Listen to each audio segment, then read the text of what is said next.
안녕하세요. 화제의 법률을 뒤돌아보는 그때 그 법 지금은의 양소영 변호사입니다. 심각한 폭력과 협박, 그리고 성범죄까지 청소년 범죄에 관한 뉴스가 연일 끊이지 않고 있습니다. 더 심각한 것은 범죄가 더 집단화되고 연령대까지 낮아지고 있다는 것입니다. 한순간의 충동과 실수 때문에 어둠의 세계에 발을 디딘 청소년들, 부모와 학교 그리고 우리 사회 모두가 책임감을 느낄 수밖에 없는데요. 우리 사회가 청소년들을 위해서 과연 어떤 노력을 했을까요?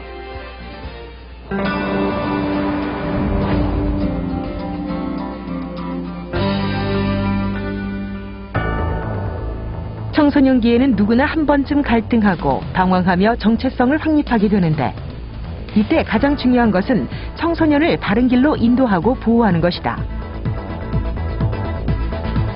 농경사회에서는 대가족 제도와 뿌리 깊은 유교 문화 때문에 청소년을 바로잡고 보호하는 구성원들이 많았다.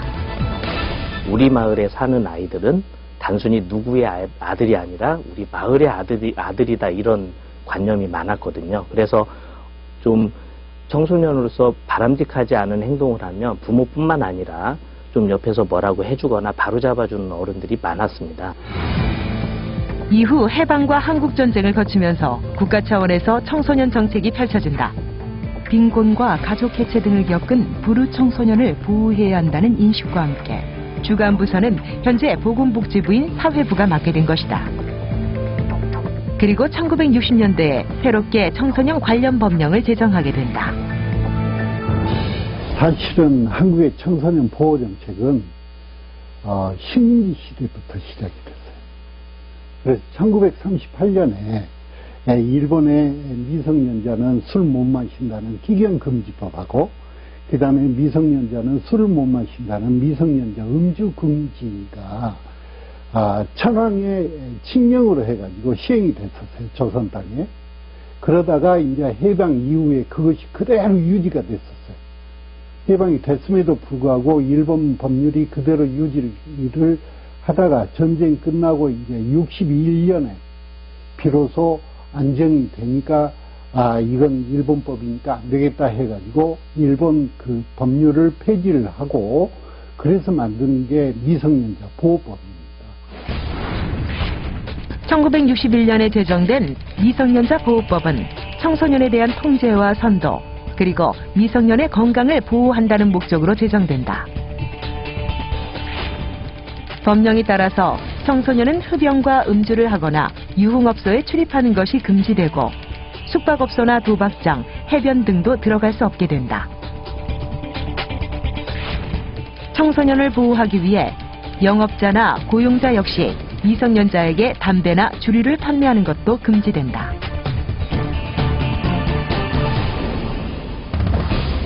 청소년 보호에 대한 논의가 활발해지면서 1964년에 설치된 청소년 보호대책위원회는 1977년 청소년대책위원회로 명칭을 바꾸고 청소년 선도와 보호에 관한 업무를 담당한다. 하지만 한계는 뚜렷했다. 이 시기에 청소년 보호 업무는 내무부에서 맡았고 비행 청소년에 대한 통제 위주의 정책만이 펼쳐진다. 단속은 강화되었지만 법률의 역할 또한 중요하지 않았다. 총 7개 조문밖에 안 돼 있었고, 그 당시 상황이 청소년 보호에 대한 관점이 별로 없었기 때문에 시행이 제대로 돼 있겠습니까? 그냥 경찰서에서 관할 편한 대로 그때그때 단속하는 그 정도였죠. 정부가 전체적으로 정책을 세워서 대응하는 그런 입장은 아니었다고 봅니다. 당시에는 성인들의 야간 통행마저 엄격히 금지되었던 터라 일반 청소년에 대한 정책은 소극적이었고, 일반 청소년을 위한 보호 대책은 YMCA 등의 민간 단체가 맡게 된다. 그러던 1980년대 5공화국이 들어서면서 급격한 변화가 시작된다. 36년 동안 시행된 야간 통행 금지가 해제되고 교복 자유화, 두발 자유화와 더불어 해외여행 자유화 조치가 이루어진다. 청소년들을 위한 보호장치도 마련되지 않은 상황에서 유흥업소와 유해매체 역시 폭발적으로 증가한다. 1990년대 들어서면서 우리 사회가 이제 점차 좀 자율화되고 개방화되면서 사회 전반적으로 청소년에게 유해한 이런 매체물들이 좀 증가하게 됐고요. 또 청소년에게 유해한 물건이라든가 약물 같은 것도 이제 많이 유통되게 됐고, 또 청소년 유해업소에 출입시키거나 고용하는 그런 일들도 점차 증가가 됐습니다. 그래서 이런 일들이 좀 크게 사회 문제가 되기 시작을 했고요. 이에 따라 청소년을 보호해야 한다는 목소리가 다시 높아지고 개정안을 통해 출입 제한 구역 및 출입 제한 시간이 만들어진다. 급격한 시대 흐름과 함께 청소년 보호 정책은 새로운 변화를 맞게 된다. 1997년 2월 사람들을 깜짝 놀라게 하는 사건이 발생했습니다. 학교에서 싸움을 가장 잘하는 청소년들이 불량서클, 소위 일진회를 만들어서 폭력을 행사하고 금품을 빼앗은 것입니다. 사건의 심각성이 커지면서 청소년들을 유해 환경으로부터 보호해야 한다는 청소년보호법 필요성이 제기되었습니다. 하지만 그 과정은 쉽지 않았습니다. 해외 문화가 개방되고 폭력 만화 등 각종 유해 매체가 쏟아지면서 시민단체와 학부모들은 실질적인 청소년 대책을 건의한다. 아직 미성숙한 청소년들에게 폭력성과 일탈을 부추기는 유해 매체 등을 강력하게 규제해야 한다는 취지였다. 각계의 의견을 받아들인 국회는 1996년 청소년 보호법안을 발의한다. 그리고 1997년 각종 유해 환경으로부터 청소년을 보호한다는 취지의 청소년 보호법이 국회 본회의를 통과한다. 한 1990년대 초반부터는 청소년들을 사회 환경으로부터 보호해야 되겠다는 그런 필요성을 많이 느꼈던 시기였던 것 같습니다. 아무래도 이 청소년 보호법이 성인들의 유해 환경으로부터 청소년들을 잘 보호해 주기를 그런 기대를 많이 했었던 것 같습니다.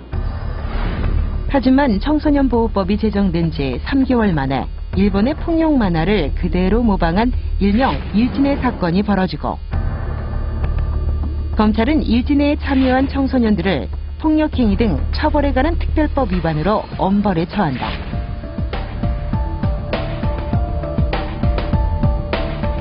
(1997년 7월) 청소년 보호법이 시행되자 국회는 법률 시행과 함께 청소년보호위원회를 발족하고 다양한 정책을 펼친다. 청소년보호법은 청소년에게 유해한 매체와 약물 등이 유통되는 것을 막고 유해업소 및 각종 유해 환경으로부터 보호하는 것을 목적으로 하고 있는데, 실질적으로 효과적인 법률 시행을 위해 1999년 청소년을 대상으로 한 유해 행위 금지와 이에 대한 처벌 규정을 새롭게 마련한다. 그리고 이때 미성년자 보호법은 폐지하고 청소년 보호 관련 규정을 통합한다. 먼저 규제 대상이 되는 연령을 만 20세에서 만 19세로 낮췄습니다. 왜냐하면은 이제 1990년대 들어서면서 대학 진학률이 높아졌기 때문에 그 대학생이 된 연령대를 그 보호 대상에서 이제 배제하기 위해서 그 연령을 한 살 낮췄고요. 그리고 청소년 보호위원회를 설치할 수 있도록 했고요. 또 유통업체에 자율 규제를 할 수 있는 이제 법적 근거를 마련했고요. 가장 큰 차이점이라면 과징금 부과를 통해서 경제적 제재를 강화했다는 점을 들 수 있습니다.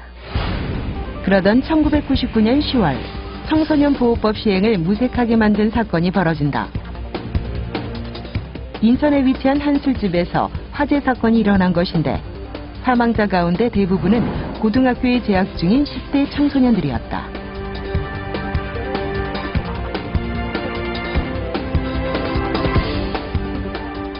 학교 축제 뒤풀이를 하던 10대 청소년들은 비상구를 찾지 못했고 10대 청소년들이 아무런 제재 없이 유흥업소를 드나들었다는 사실은 우리 사회를 충격에 빠뜨린다.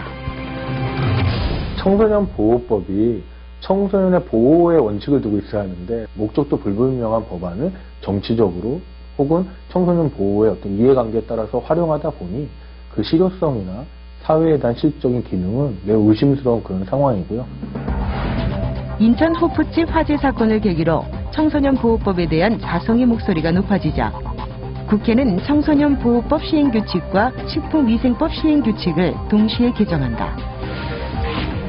기존 법률에 청소년 유해업소 업주는 청소년 연령을 사전에 확인하도록 하고 신설된 조항에 따라 출입 비용을 제한하는 문구를 표시하도록 되어 있다.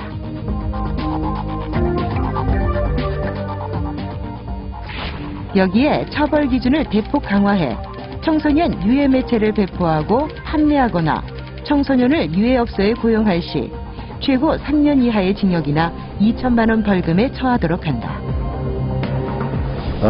청소년 보호법이라는 것은 청소년을 처벌하기 위한 법률 아닙니다. 유해 약물로부터 청소년을 보호하고 유해 매체물로부터 청소년을 보호하고 유해 업소에 청소년이 출입하지 못하게 하고 고용하지 못하게 함으로 해서 청소년을 보호하는 것이기 때문에 성인이 규제를 받는 것은 너무 당연한 일이죠. 뼈아픈 희생을 겪으며 서서히 자리 잡은 청소년 보호법. 성인의 책임은 그만큼 더 무거워지고 중요해진다. 청소년기는 어른과 아이 중간 단계라는 특성 때문에 누구나 한 번쯤 혼란을 겪기도 합니다. 이 시기에 가정과 학교, 사회에서 따뜻한 보살핌을 받지 못하면 반항심이 생기기도 하고 호기심에 술과 담배를 접하기도 합니다. 그리고 조금 더 대담해지는데요. 청소년 보호법이 제정된 이후 어떤 변화가 있었을까요? 청소년 보호법은 우리나라에 인터넷이 대중적으로 보급되고 핵가족이 급증하던 시기와 맞물려 제정되는데 인터넷이 대중화되면서 청소년들은 아무런 통제 없이 음란물을 접할 수 있게 된다. 또한 노래방과 PC방 등의 야간업소도 폭발적으로 증가하면서 청소년들이 유해 매체를 접하는 속도는 점점 빨라진다. 그중 청소년 흡연율은 사회 문제가 될 만큼 높아진다. 1993년 주춤했던 10대 중고등학생의 흡연율은 1997년 급증한다. 하지만 청소년 보호법이 제정되고 단속과 함께 금연 교육 등이 강화되면서 고등학생 흡연율은 하락하고 있다.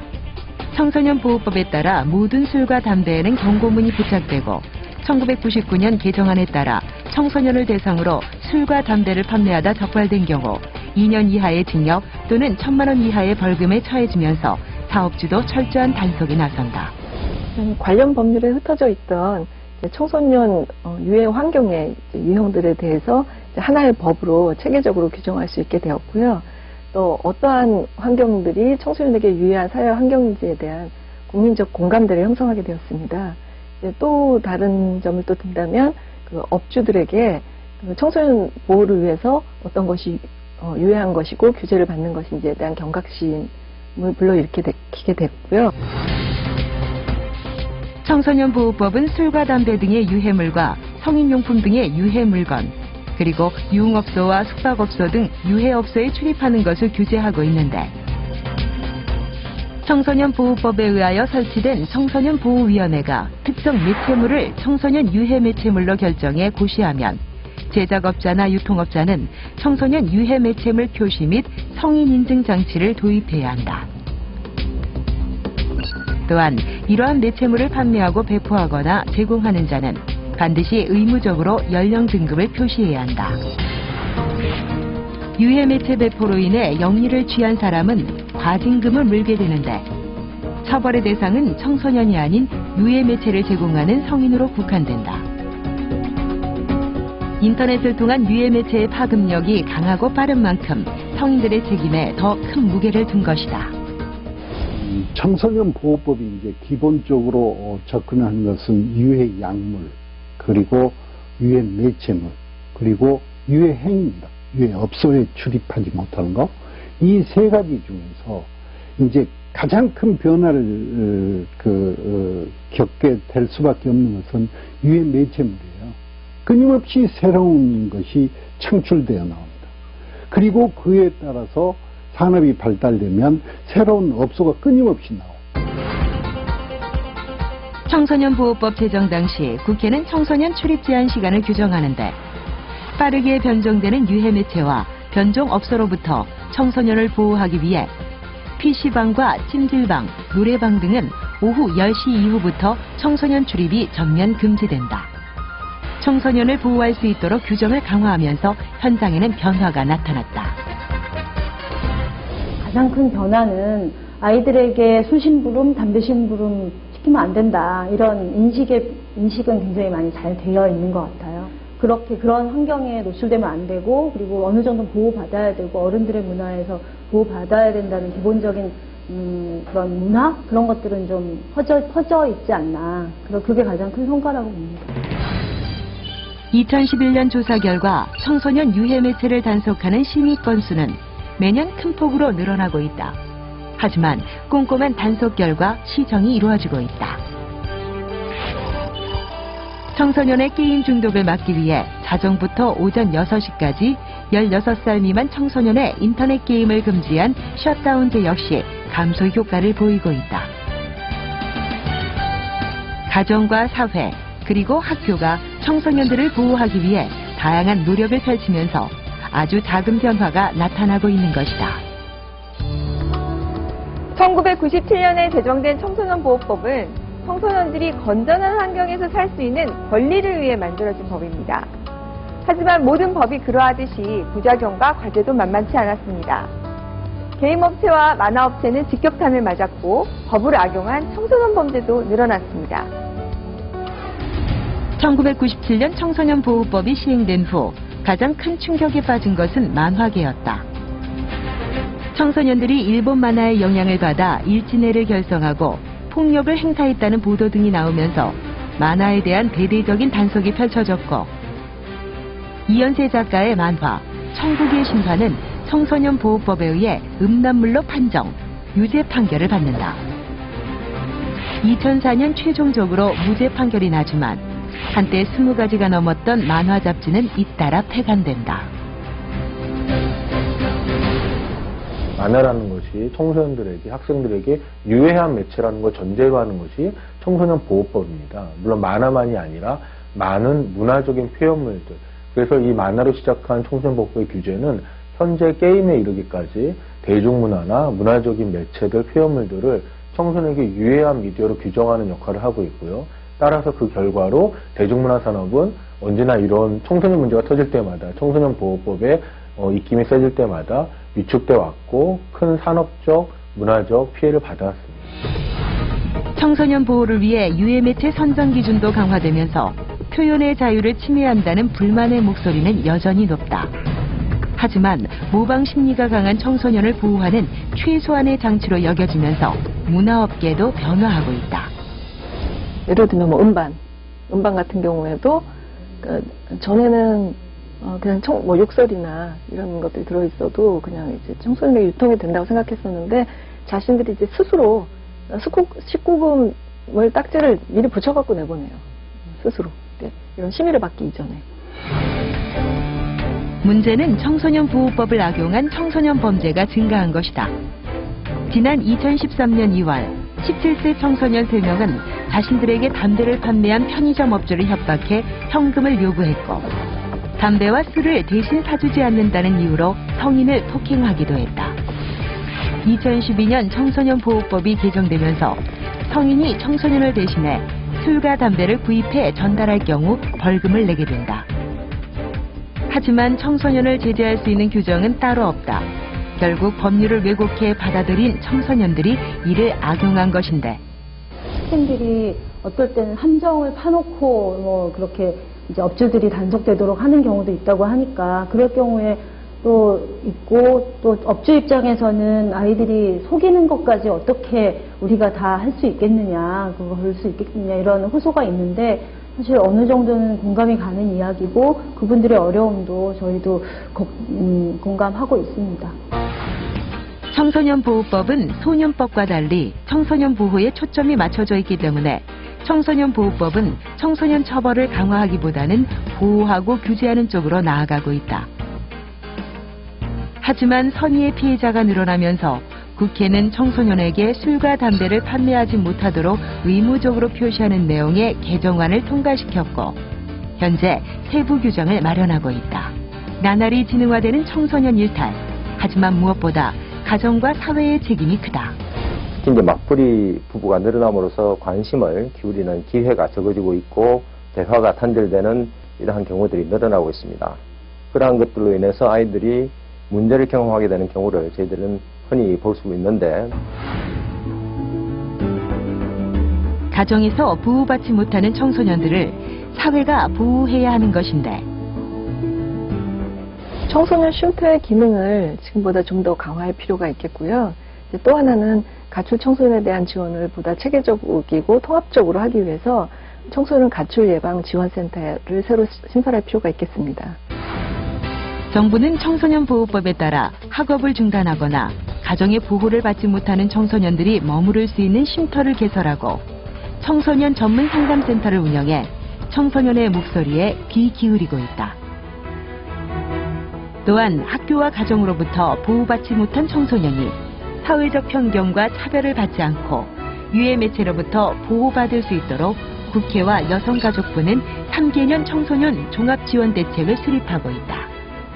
유해 환경을 그때그때 평가를 해서 새롭게 등장하는 유해 환경에 대처해가지고 청소년을 보호해야 되지 않겠느냐 하는 그 필요성에서 나왔다고 생각을 합니다. 가정과 학교의 보호를 받아야 할 청소년들. 그들이 좋은 어른으로 성장할 수 있도록 정책을 펼치는 것인데 무엇보다 중요한 것은 우리 사회의 따뜻한 관심이다. 선진국의 경우에는 그 중에서 가장 최고의 높은 가치를 차지하고 있는 인권이 누구의 인권이냐? 아동 청소년의 인권이 최고 가치입니다. 다만 이 불평 감수를 어떻게 하면은 줄이고 우리 국민 모두가 자라나는 세대를 위해서 우리가 할 일이 뭔가 하는 것을 고민하는 게 일이지, 그 불편 때문에 청소년 인권을 보호 안 해도 된다, 이건 절대 아닌 거죠. 희대의 탈주범이었던 신창원은 가정 불화와 지독한 가난에 시달렸습니다. 그는 한 인터뷰에서 선생님이나 부모로부터 단 한 번의 칭찬이나 위로를 받은 적이 없었고 그로 인해서 마음속에서 악마가 자랐다고 했습니다. 청소년 보호법을 바라보는 시선은 복잡합니다. 하지만 아이들을 탓하기보다는 우리 사회 구조를 돌아보고 하나씩 고쳐나가는 것이 우리 진정한 어른들의 역할이 아닐까요?